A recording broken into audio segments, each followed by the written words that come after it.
right, what's going on, you guys? Nick here with Nick Strength and Power. I've got a couple of interesting stories for you guys today. The first story that I've got for you guys today, the latest update from Regan Grimes.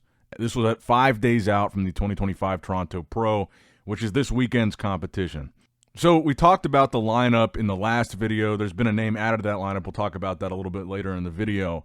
But this latest update from Regan Grimes, I think, on paper, Regan is already the favorite going into this show. This is really just the Regan versus Sauce rematch. And so far, Regan is 2 for 2 versus Sauce, looking to go 3 for 3. And I really think that if Regan is on at this show, he's going to go 3 for 3. And when we look at this latest physique update here, Regan looks to be on. Potentially even looks to be bringing maybe an even better package than he brought back in Cali.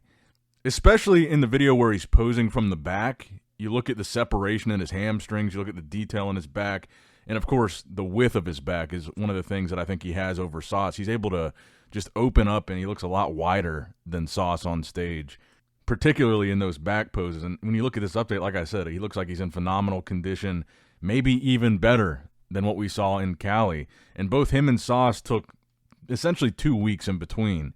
Both of them deciding to sit out the Legion show and take a little bit of a break between that and Toronto, between Cali and Toronto. But I think that this 5 days out update from Regan even further emphasizes that he's the favorite going into this show. I personally think he's going to go 3 for 3. We haven't seen, I don't think we've seen any updates from Sauce in between Cali and this show. The last 2 weeks, I don't think we've seen a single physique update from him besides seeing him on stage in Cali.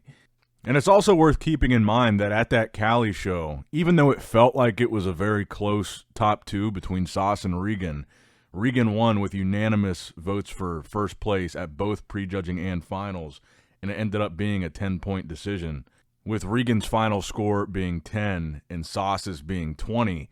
So on the scorecards on paper, it wasn't really that close. So again, I feel like if Regan, if he doesn't miss the mark here and he comes in on again, I think it'll be enough to win this show. Now, next up in the news, like I said, there's been a name added to this lineup. So the initial lineup that we got only had 8 names on it. So now we have 9. It's going to be including Eric Janicki, who we just talked about in the last video. He just got his pro card at the Mexico Super Show. He's going to be making his pro debut confirmed here at the Toronto Pro. And this will be an interesting show for him. Like I said, this isn't really the deepest lineup. With his name added, there's only 9 names now, with Sauce and Regan being the clear top 2 frontrunners. This is probably a good show to make your pro debut at. I think he might have a decent, reasonable shot at least making the first call-out in a show like this, because with 9 guys, the first call-out's going to be 4 or 5 guys. It's going to be half the lineup. If it's 6 guys, it's more than half the lineup. So you've basically got 50% odds at making the first call-out at your pro debut. Which, I mean, even if he doesn't win, which is probably unlikely, just the opportunity to stand up next to seasoned guys like Sauce and Regan, just to get in that comparison, I think at your pro debut is pretty massive. So with Eric joining this lineup, let me know in the comments down below if this changes your predictions at all for this weekend's Toronto Pro, or do they just remain Regan and Sauce are going to be the top 2, and then everybody else is just kind of out of the conversation behind them. Now, next up in the news, speaking of conditioning, Behrooz Tabani. We're now, I guess, about 3.5 weeks out from the Dubai Pro. I'd say that's really the next show on the schedule. That's going to be one of these bigger, more exciting lineups because the prize money's so crazy. $140,000 for first place at the Dubai Pro. Behrooz has been posting lots of updates. He looks like he's in incredible shape. And so far, it sounds like Behrooz is doing it. Neckzilla, I believe Nathan Diasha is also doing it. So Behrooz and Nathan both did it last year. Behrooz is actually the returning, defending Dubai Pro champ. Actually, I guess at this point, we're only 2.5 weeks out because it's on the 21st. So yeah, we're pretty close now. Because next weekend kind of kicks off the European shows. You've got the Alicante, Spain show. That M Pro Classic is next weekend. Then you've got Dubai. Then you've got Italy. So yeah, it kind of kicks off the European qualification series. But I think Dubai could shape up to be a really interesting lineup. It is really the only, at this point, outside of the Olympia, it's really the biggest prize money that there is left in between now and the Olympia for first place. Because now, we've already had the Arnold, we've already had the Pittsburgh, we've already had the New York. So this 140 grand for first place is really the last big show before the Olympia that's going to be offering a big payday. I know Regan said he might do it. And, of course, Bonac did it last year. I don't know if Bonac is going to do it again this year. He hasn't confirmed that publicly that I have seen. If we look at the Olympia qualified competitors list, because I'm trying to think of, not only who wants, obviously, this big payday, but I'm trying to think of who still needs the Olympia qualification that might do a show like Dubai.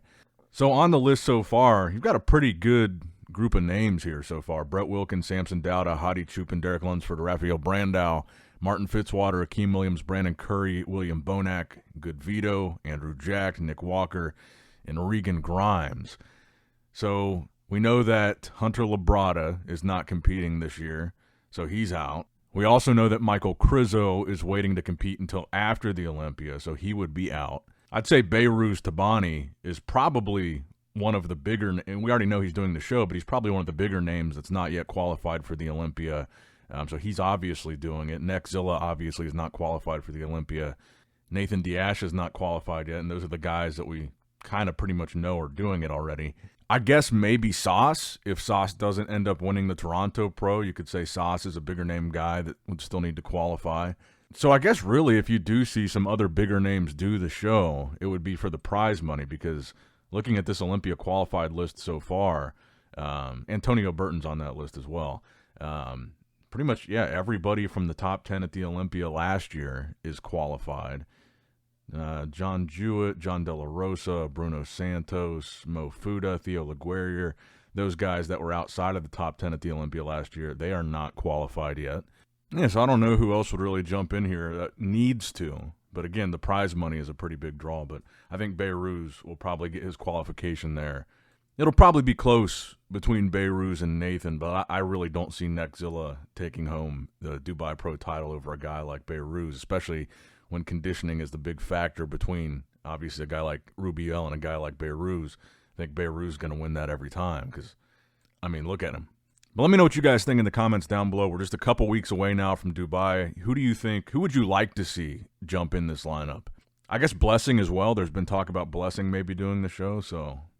Now, next up in the news, kind of an ominous video from Michael Daboul. Now, Michael Daboul, I'm sure most of you guys already know who he is, but he was top 7 in last year's Classic Physique Mr. Olympia.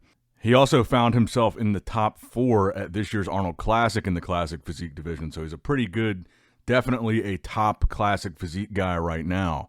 And, of course, like a year or two ago, he had that issue with the Two Bros Pro promoter bouncer situation where he got beat up.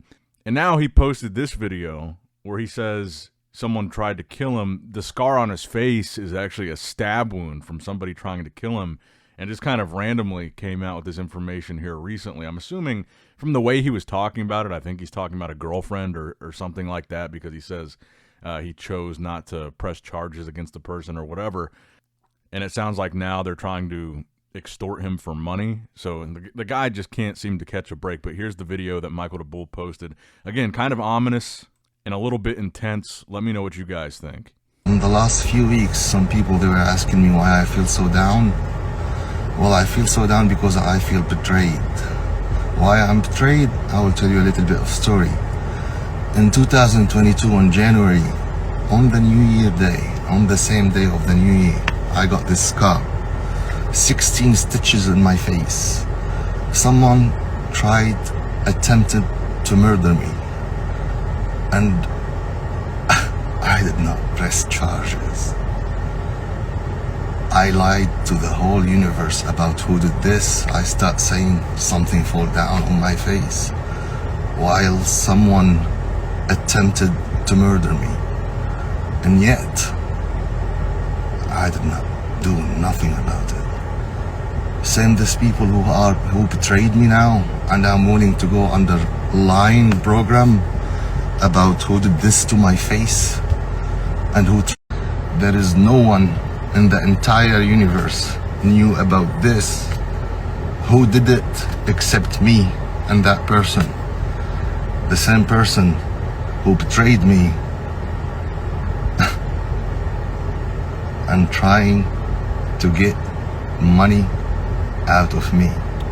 I'm willing to go under lying program to see who did this, and let the world know. And of course, the final story that I've got for you guys today, the latest physique update from Samson Dauda at 328 pounds. Deep into his offseason at this point, and again, I think a lot of the conversation going into the Olympia with Samson being the reigning defending champion still, even though he lost to Derek at the Arnold, it feels like the Olympia title is up for grabs this year. We talked about the latest offseason update from Hadi Chupin yesterday. And obviously, we've seen Derek Lunsford compete very recently at the Pittsburgh Pro, as well as Nick Walker in New York. So I'm kind of curious from you guys in the comments below, after seeing this update from Samson, what are your guys' very early, let's say top 3 Olympia predictions? It's probably too early to give a top 6, but most of the guys that are most likely to be in that top 3 are already qualified. We know they're going to be there. So if we're talking about, I'm assuming in that conversation, obviously, is going to be Samson, Derek, and Hadi. Probably Nick is in that conversation as well. I think Andrew Jack is probably in that conversation for a lot of people. Martin Fitzwater. I mean, for the past, 3 years, though, that Olympia title has really kind of been traded back and forth between just 3 guys, Hadi, Derek, and Samson. And those 3 guys have kind of remained a pretty stable top 3 at the Olympia so far. Just the order of them has been changing quite a bit. So I guess given everything we've seen from Derek recently, from Nick recently, Martin as well, we haven't seen Hadi as much besides these offseason updates. What you're looking at right now from Samson, what do you guys think is going to happen at the Olympia this year? Do you think Samson will hold on to the title for another year? Or do you think somebody like Derek or Nick or Hadi has a legitimate shot at taking it? Let me know in the comments down below. That's going to wrap it up for the video today, guys. I hope you did, in fact, enjoy it. Make sure you like the video, subscribe to the channel, click that bell notification icon if you have not already. And as always, I love you guys. Appreciate you guys. Nick Strength and Power, signing out.